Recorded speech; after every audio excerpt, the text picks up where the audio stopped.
Just as the Persian kings were only mentioned there in Daniel chapter 11 and verse 2 to serve as a transition from Babylon to Alexander, so our topic last week, Alexander, is really only mentioned to serve as a transition from Xerxes to what is the first important subject of this chapter, and that is the battles between the kingdoms of the north and the kingdoms of the south. That's what the first part of the chapter is all about, the most important thing. And this is what verses 3 as well as our subject tonight, verse 4, serves as a transition for, to take us from the time of Xerxes, which takes us from the time of Babylon, right down to the kingdoms of the north and the kingdoms of the south. Why that? Because that is where Israel comes into play, because Israel during this time is located between the king of the north and the king of the south. Now, we're in verse 4 tonight of Daniel 11. Verse 3 has stated that a mighty king would stand up. Now, this fourth verse is going to go on to say, this is the purpose of the fourth verse, it's going to go on to say what would happen whenever this Melech Gibor, the mighty king, whom we know to be Alexander the Great, of verse 3, when he reaches the fully erect position. This is what verse 4 is all about. In other words, verse 3, as I'm saying, is preparatory for verse 4. Verse 3 is describing the ve'amad, the rising up process. This is what the word dominion or authority is all about. This is what the word will is all about. The authority, which we said defines this ruling with a great dominion in verse 3, and the will, doing according to his own will. The authority and the will of verse 3 were accomplished by the battles of Alexander the Great, which took place as he was standing up.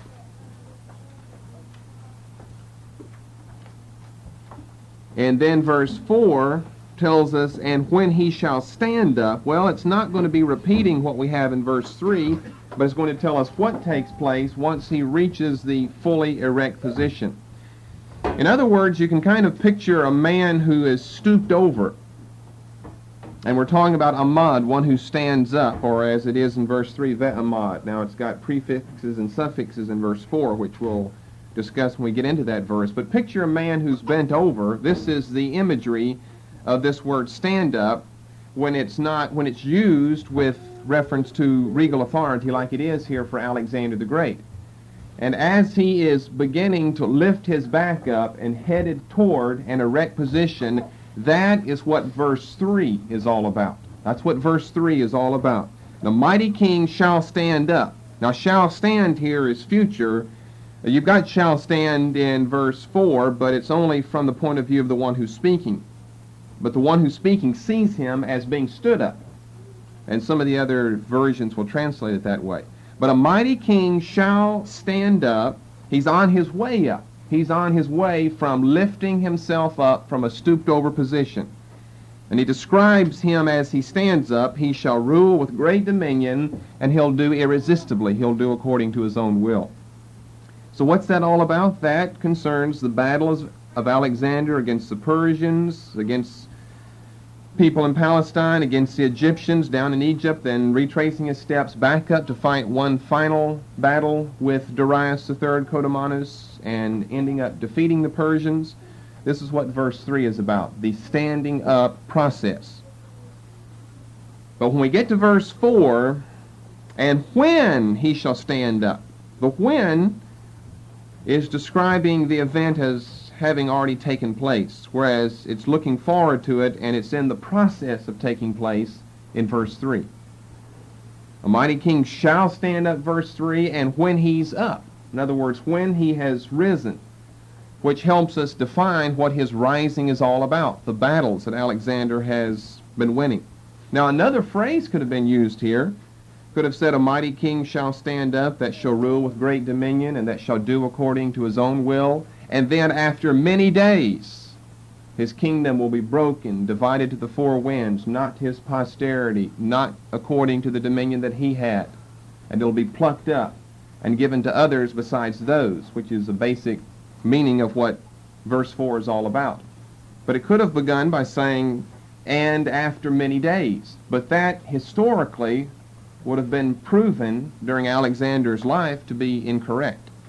So it's remarkable, again, the words that are given that are expressive. I know I haven't told you exactly what it means, but that are expressive of events and dispositions of people that to a T fit Alexander's character as well as the other people that are discussed here in the chapter. Now, if you've got your Hebrew Bibles, I assume now from this last weekend, most everyone has your Hebrew Bibles, so you want to keep it open as we go through verse 4. A page number? Well, you go back to your Old Testament introduction notes, I think it would be, or even canonicity. And remember, the Jews, not of ancient times, but they didn't have a whole Bible until after all of it was written, but of times since then, of times of today, have their Bibles set up in a different way. You'll have to find, where's Daniel? Where would Daniel be? The law, the prophets, the writings. Where would Daniel be? The writings. So you got to go through the law, go through the prophets, get all the way back to the writings. Well, I'm not trying to torture you. I could have given you a page number, but you might as well learn to find it yourself. Hebrew Bibles, everything's right to left, remember.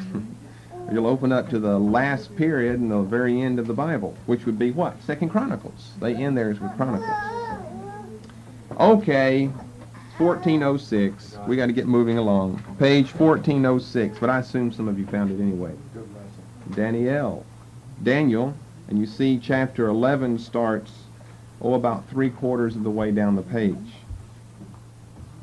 You may have to buy if your wives are learning Hebrew, they're going to have their own Bible as well. I've got to get my wife a Bible.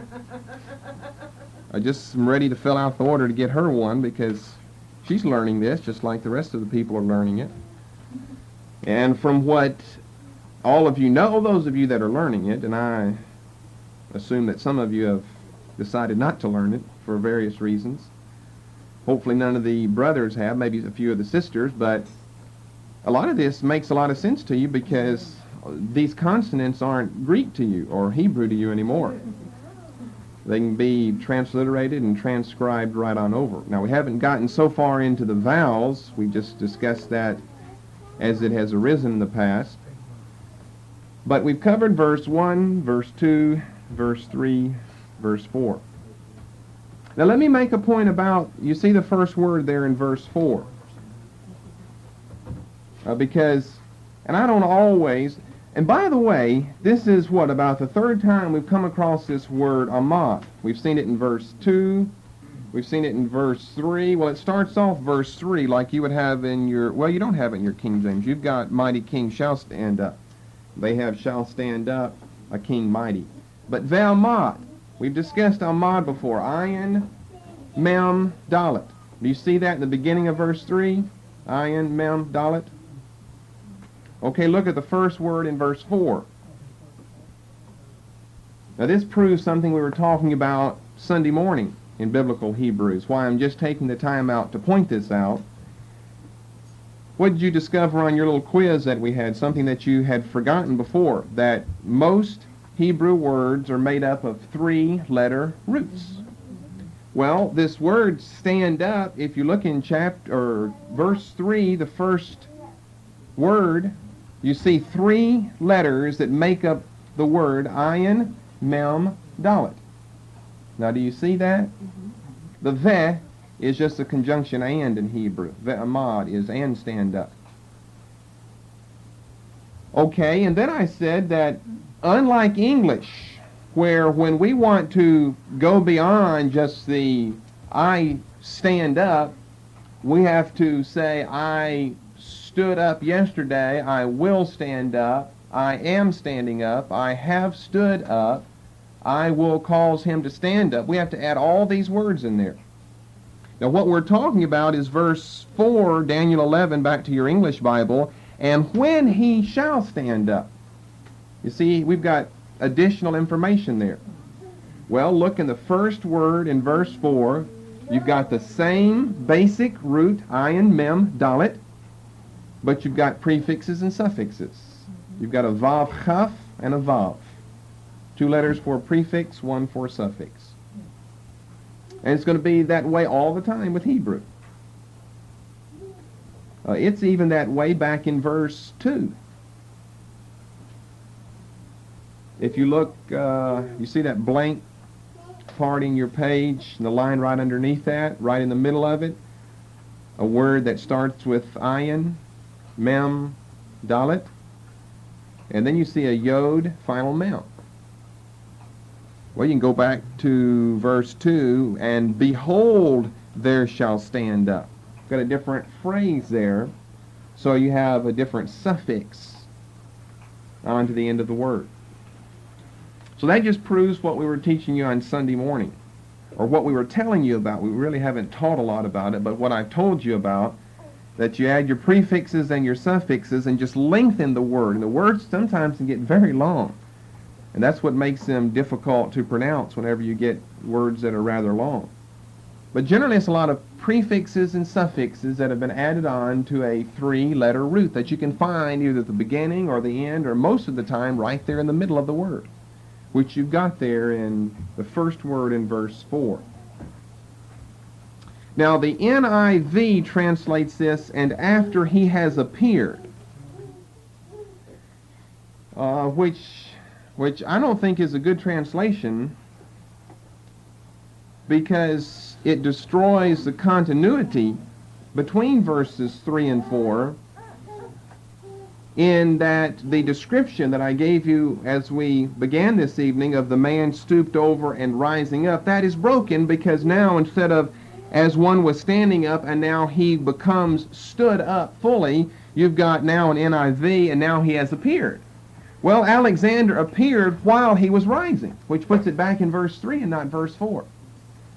NASB, I think, gives it a little bit better, something like after he stood up.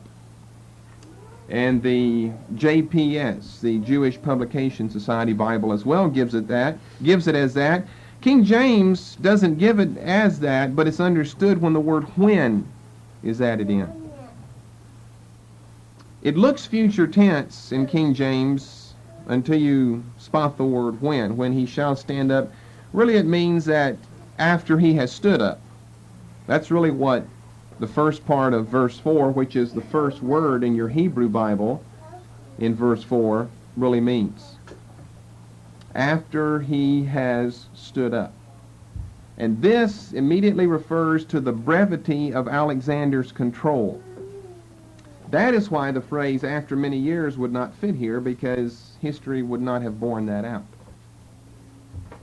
Just this one word, after he has stood up. Remember the illustration that I gave you. As someone is rising up from a stooped over position, as soon as he hits fully erect position, as soon as he has stood up, then that's telling us something. Something's going to go on to happen. But I'm saying that one word there is expressive of something, namely Alexander's death. We know he's dead because the verse goes on to talk about his posterity. So we know that he has to be dead.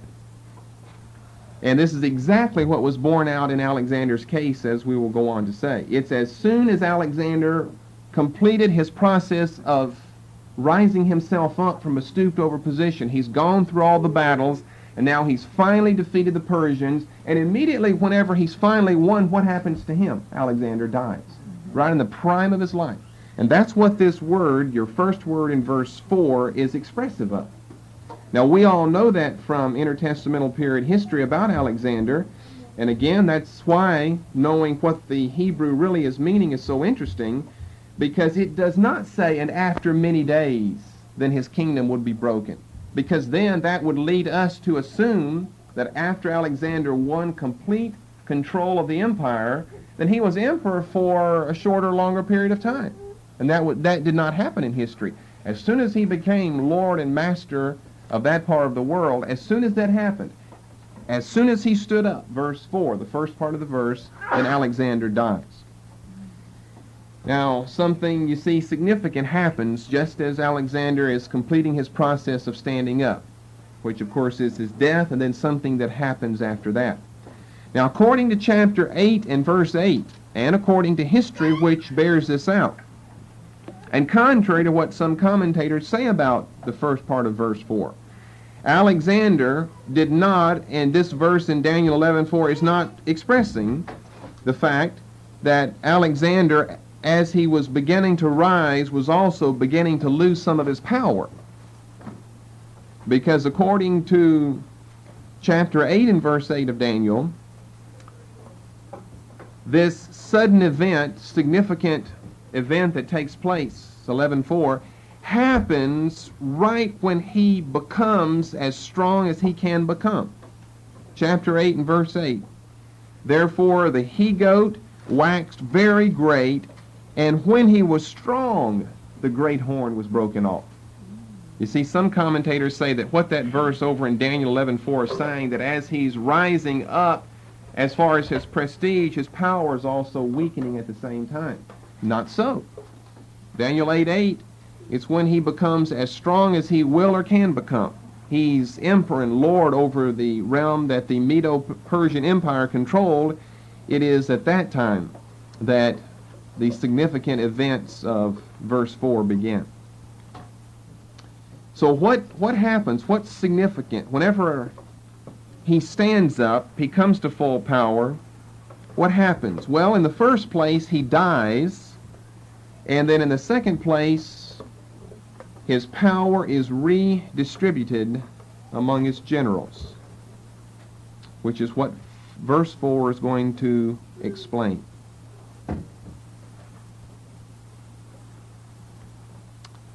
Now, the first word in your Hebrew Bible of verse 4 expresses his death.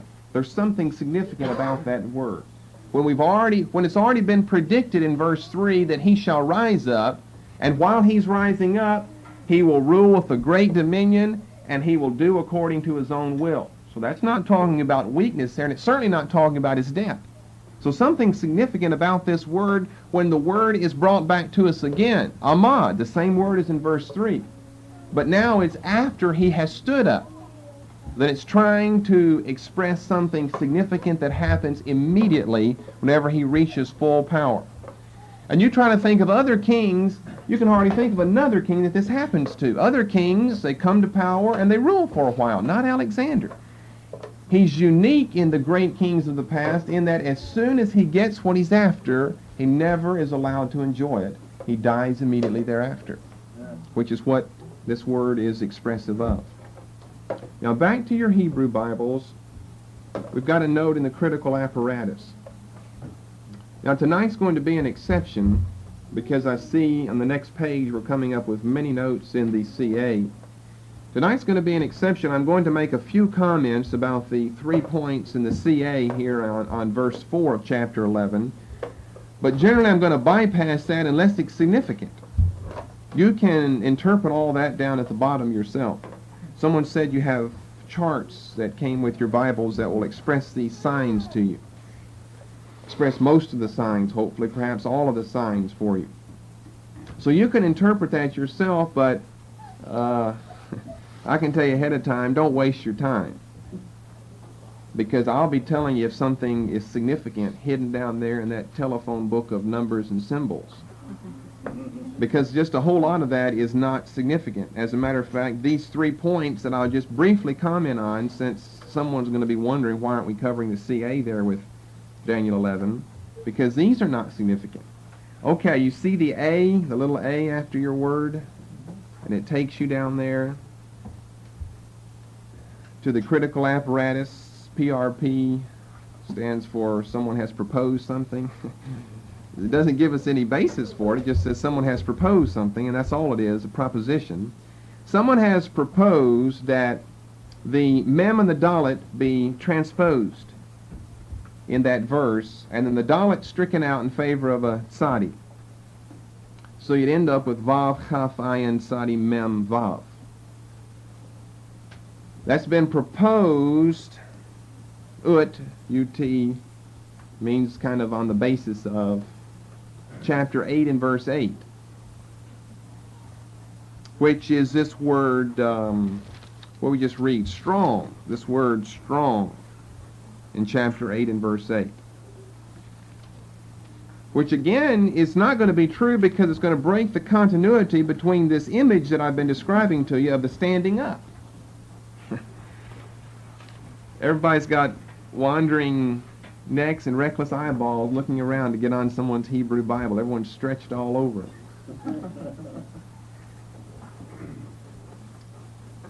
But you see, what I'm contending for, because the text contends for it, is that we keep this same basic word, amad, so that the image can be carried through.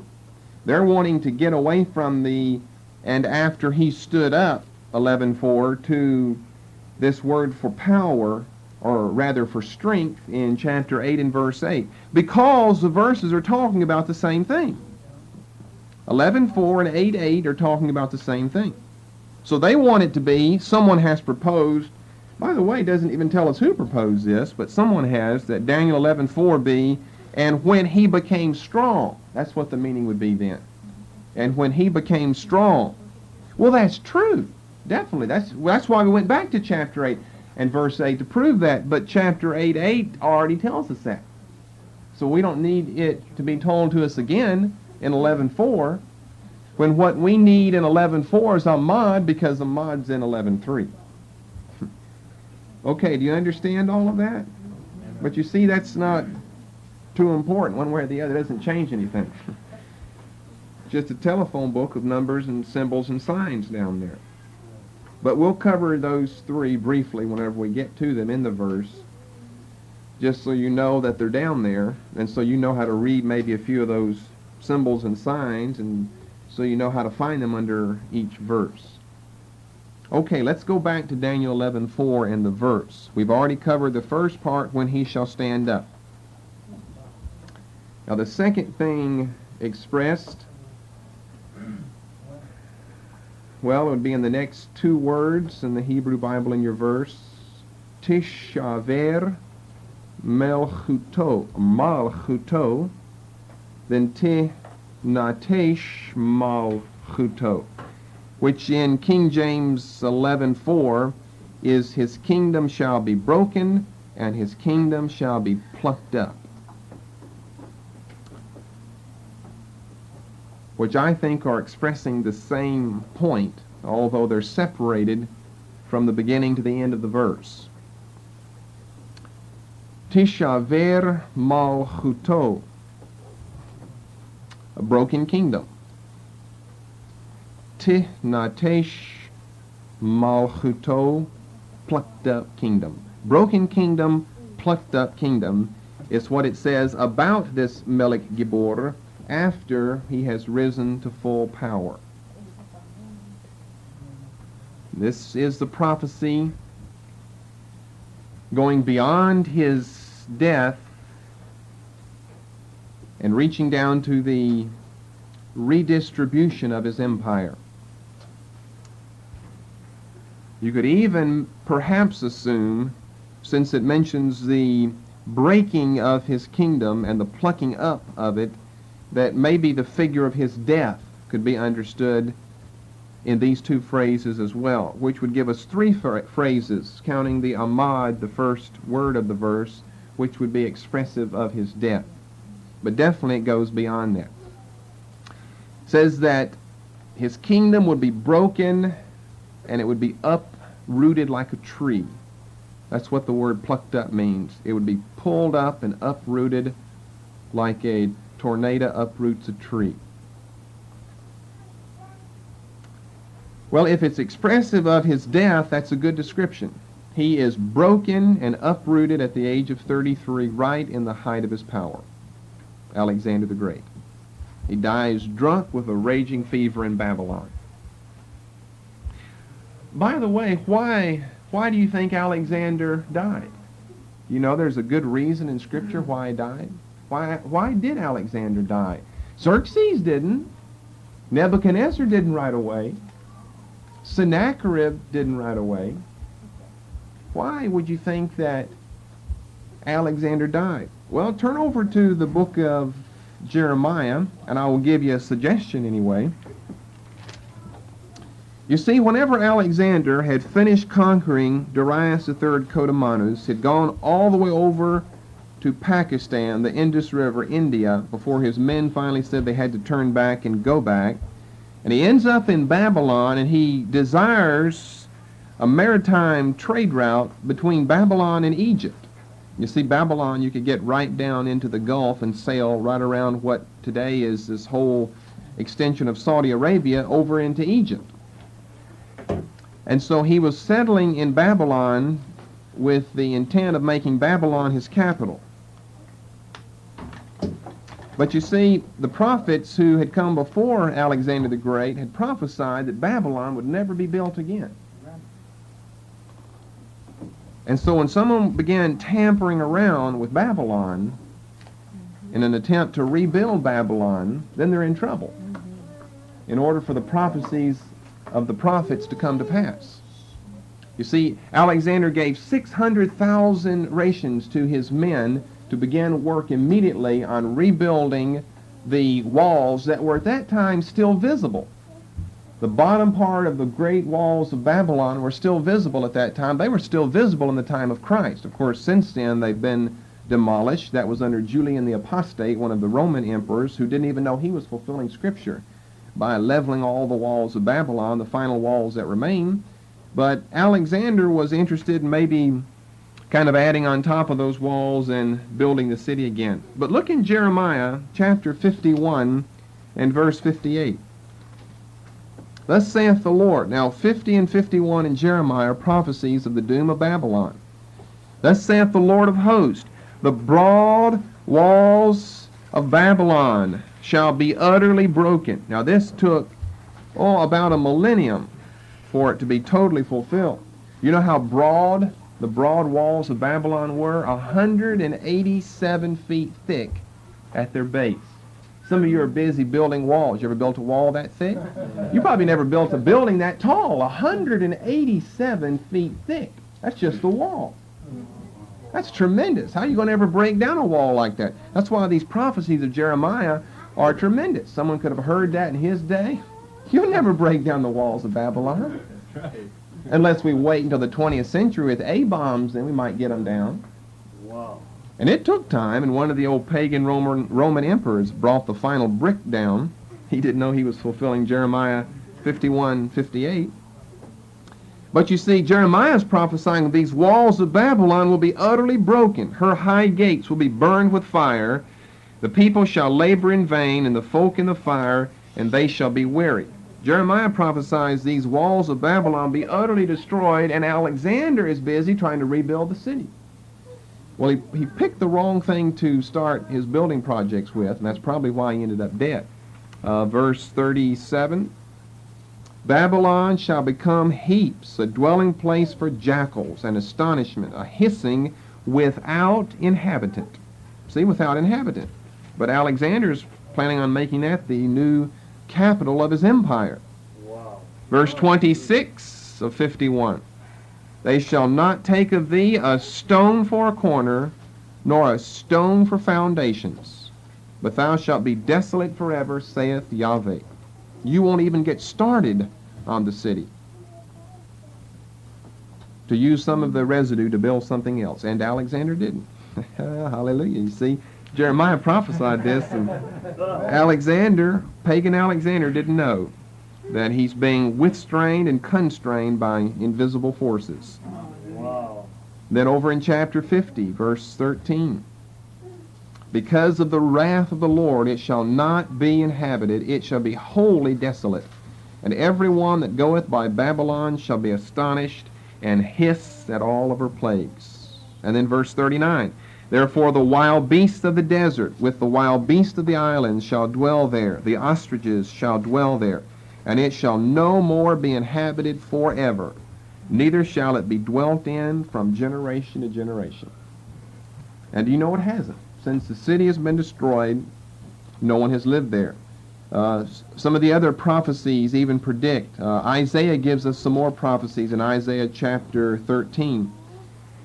Which I see this is where it's found. I was going to quote you what is found somewhere, but I found where it's found. Isaiah 13 and verse 20 says that even the traveling Bedouin nomad won't pitch his tent there.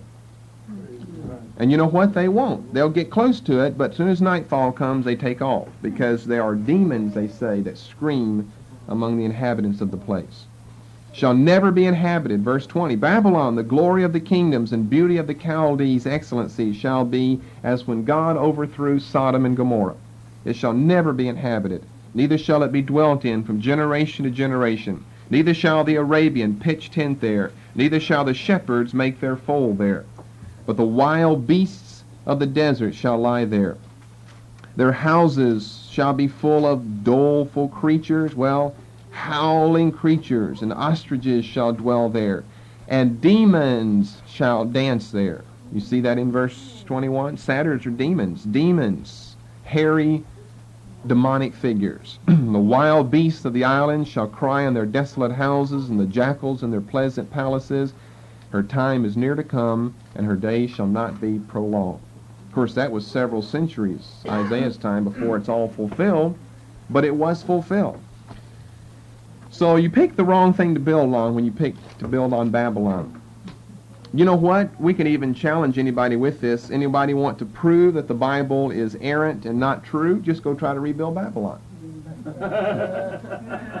That's a good offer to the skeptic out there. Yeah. You can prove the Bible is not true if you go rebuild Babylon and live there. Just go try it.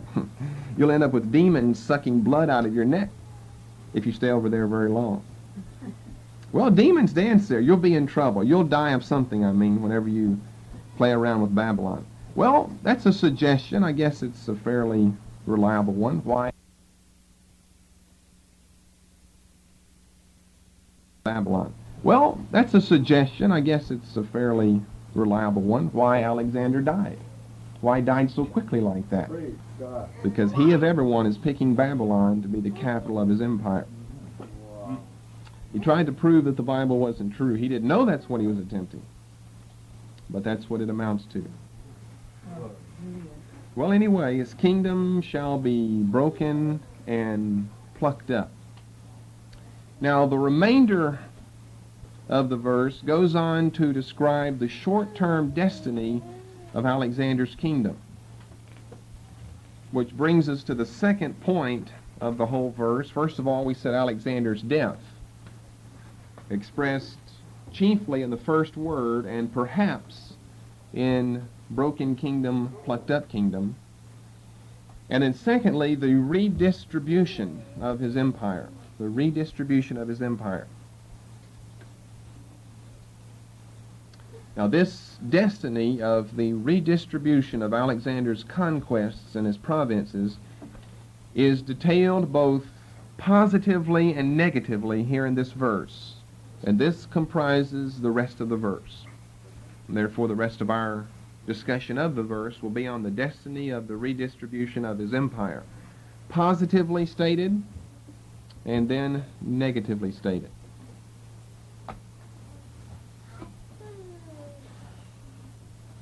You'll have to keep your eyes there on verse 4. When he shall stand up, his kingdom shall be broken, and it shall be plucked up. That's what we've discussed thus far. His kingdom shall be broken, his kingdom shall be plucked up, which I put together because they're expressive of the same theme. Now we come to this phrase, and shall be divided toward the four winds of heaven, but not to his posterity, nor according to his dominion which he ruled, but it'll be plucked up even for others beside those. Okay, let's look at this phrase. It shall be divided toward the four winds of heaven.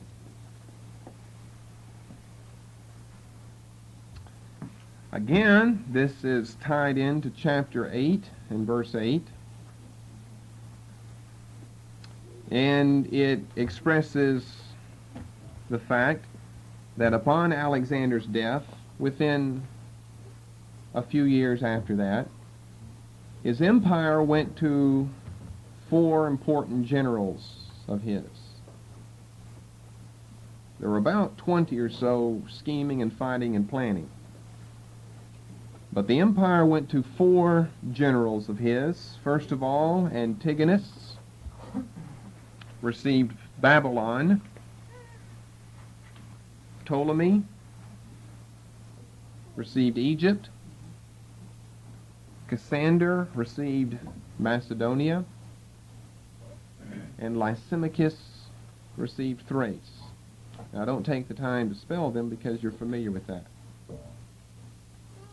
Which go in the order east, south, west, and north. Now, let's keep in mind Daniel's date and Alexander's date were centuries apart, 2 centuries apart. Without naming any names here, because he doesn't have to, Daniel the prophet, because the description that the angel is giving him is so precise and so detailed, you don't have to know names. You just have to fit the pieces of the puzzle together. Someone who's a mighty king is going to be broken, his kingdom is going to be broken and plucked up, and then it's going to be divided among the 4 winds of the heaven. Well, we have 4 generals here that take over his empire. Now, probably the phrase is really not attempting to express the 4 points on a compass. This is just a figure of speech here, and therefore we would have to divide it into who got east, who got south, who got north, who got west. It worked out that way, but I don't really think that's the intent of saying the 4 winds of heaven, because when you consider the regions of Cassander and Lysimachus, now, Babylon's definitely east and Egypt is definitely south. But when you consider Cassander and Lysimachus with Macedonia and Thrace, you could have an argument over that. Can we really call one of those west and can we really call one of those north? Because they're right beside each other. One of them goes a little bit further north and the other one goes a little bit further west. So you could get, we've got north, south, east, and west with this 4 winds of the heaven. But I don't think that's what he's expressing. I think the emphasis is on the word 4. He's picking something to describe 4 by, and you've got 4 directions, 4 winds, 4 points on the compass. So why not mention that as a figure of speech? But the emphasis is on the word 4. His kingdom will be divided to 4. It won't be divided to the winds of the heavens. Winds can't control the kingdom, but 4 kings, 4 generals who become kings. And if you look over in chapter 8 and verse 8, it's confirmed here. Therefore the he-goat waxed very great, and when he was strong, right when he was strong, then the great horn was broken. You see, again, the kingdom shall be broken, probably tying back into 8:8. It was broken, and for it came up 4 notable ones toward the 4 winds of heaven. So Daniel 8:8 is exactly the same as Daniel 11:4. It's just that Daniel 11:4 gives a little bit more information than the 8th verse of chapter 8. Okay, that describes what happens to his kingdom positively, the destiny of his kingdom positively. It will be divided among 4. Figure of speech, 4 winds of heaven, not really north, south, east, west. In other words, we could end up with a east, a south, and 2 norths, or an east, a south, and 2 wests, and the prophecy would still be fulfilled, because the directions are not what are important here. It's simply the number 4. Now we come to a description of the destiny of his empire, negatively speaking. Negatively speaking, which is made up of either 2 or 3 points, depending on where or how you want to count the last one, but made up of at least 2 points. Or you really could say 3. The third one comes back to repeat something that's been said before. Okay, let's look at the verse again. When he shall stand up, his kingdom shall be broken. And we've already given you, and shall be plucked up, because those go together. And then his kingdom shall be divided toward the 4 winds of heaven. Positively speaking, that's what happens to his kingdom. negatively. In other words, we've got to have some nots or nors or nos in here for negatively speaking. Not to his posterity. And look at these personal pronouns, his. We know we're talking about a man, a king, Alexander of Macedon. Not to his posterity. Okay, I guess it's time to comment on the second point in the CA in the Hebrew Bible before we come back to discussion of this phrase. You read along in verse 4 in your Hebrew Bible, you come to a little letter B, past the word leach rito. And it takes you down into the CA, which give us the Septuagint of this word. This is the word posterity that's translated posterity. Leacharito.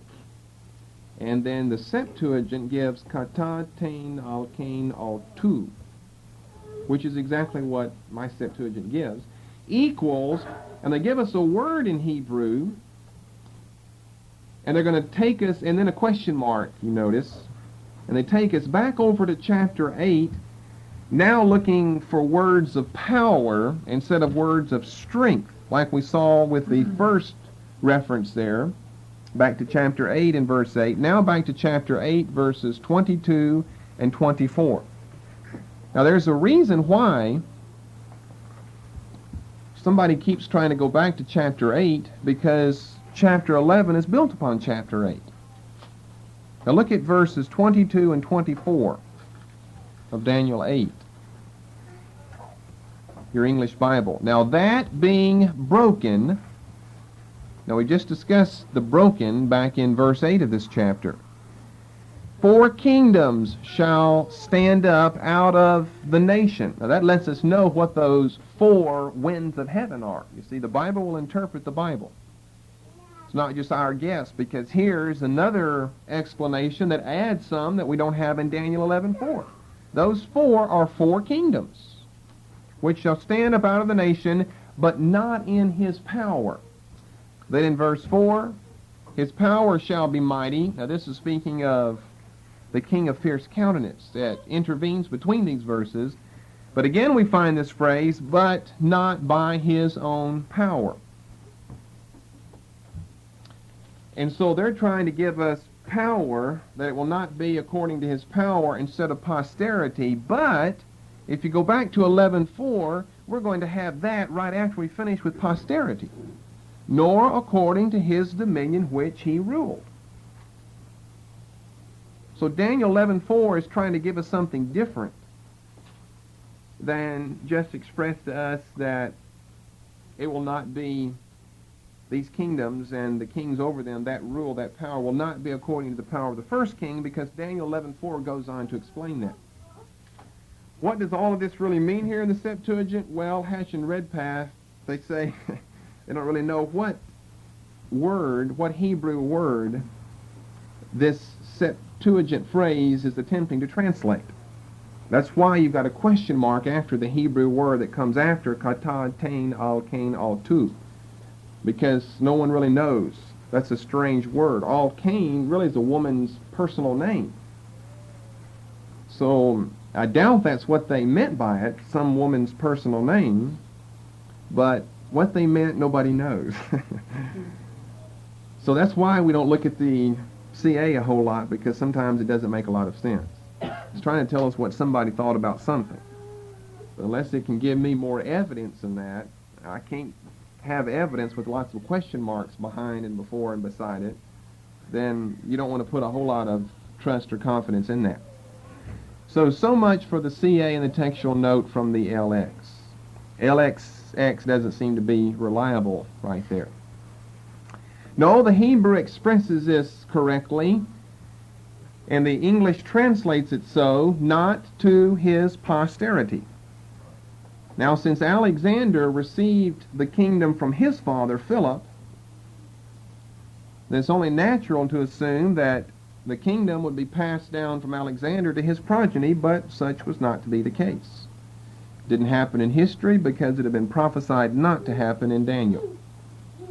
It's not because he didn't leave male relatives. Alexander left 3 male relatives behind him. One, I think all of this is new material. I've never given this to you before in intertestamental period. We just went right into the kings or the generals that took over, but Alexander left 3 male relatives. One named Philip. You don't need his last name, it's a long name. Philip was his mentally incompetent half-brother who was murdered in 317 BC. Alexander left behind a son by that name, Alexander, in the second place, which was his only true son, which was born posthumously to his favorite wife, Roxana. And he was murdered in 310 BC. You know, you hate to be one of his surviving male relatives with Daniel the prophet coming before you.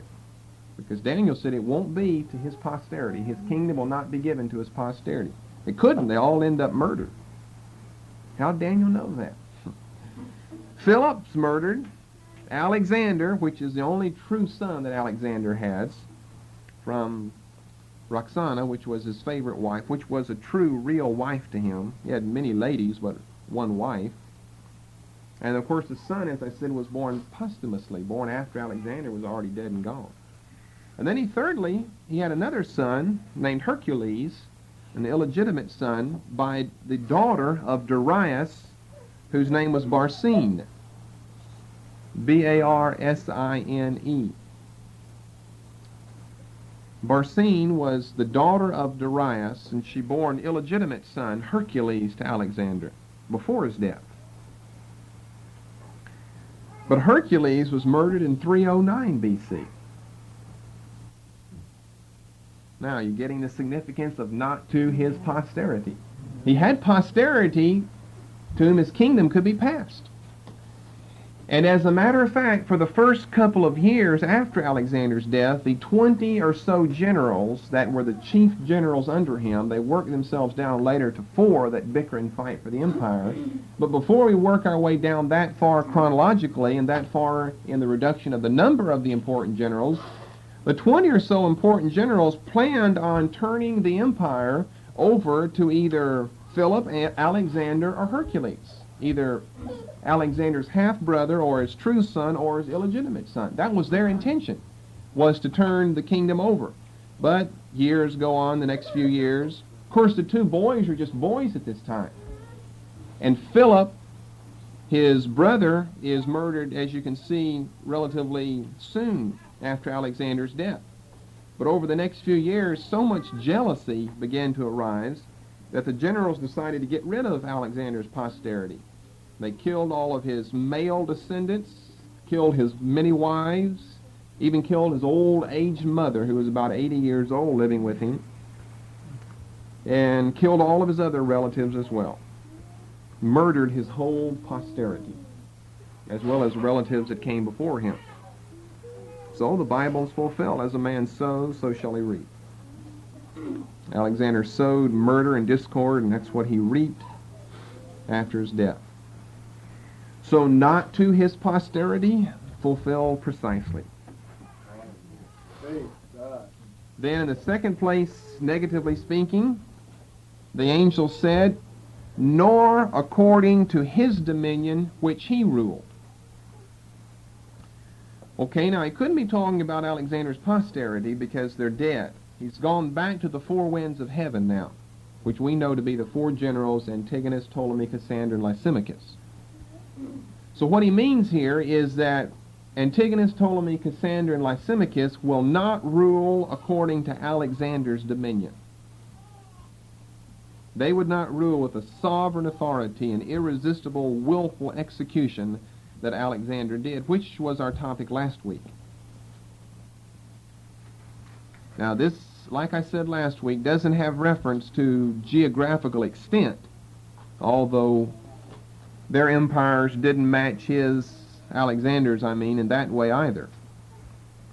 But it doesn't have reference to geographical extent, but to his sovereign authority and irresistible, willful execution of his will. Remember, that's what he's described as in verse 3. A Melech Gibor, who shall rule with great dominion and do according to his will. And so the angel says that when he dies and his kingdom is divided, it will not be given to his posterity. It will be divided to the four winds of heaven.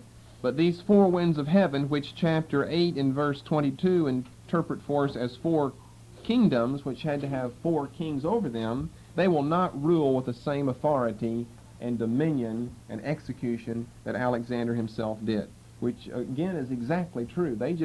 They were weak. They did not have the power that the man Alexander the Great had himself.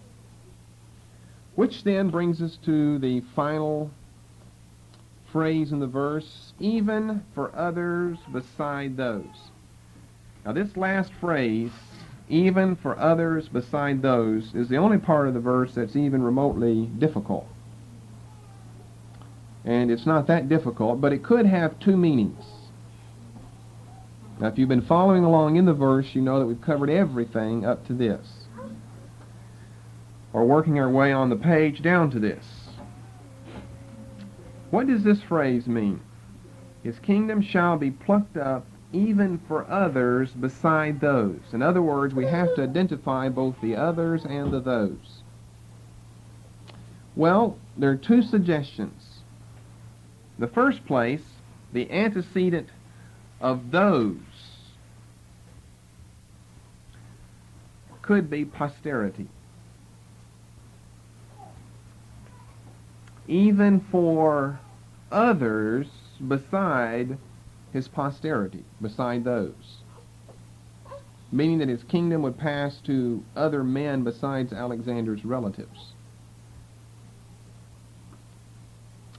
Then a second suggestion is that the antecedent of those is the four winds of heaven. Now this is the view of Jerome, who wrote probably the greatest and earliest and most famous commentary on Daniel to answer one of the early heretics and critics in the church. And Jerome's been followed by the JFB, Jameson Fawcett Brown commentary, and I think even E.J. Young adopts this position that the antecedent of those is the four winds of heaven, which would mean that although the major parts of the kingdom would end up in the hands of these four generals, because the four winds of heaven, early in the verse has already expressed that, others would also obtain small portions of the kingdom realm, which they did. So the verse would be this: for his kingdom shall be plucked up, even for, we could say, other subordinate rulers besides those four kings of the winds of the heaven. It all depends on what you make the antecedent of those to be. We only have two choices in the verse. It's either posterity, that's one group of people, or it's the four winds of heaven. That's another group of people.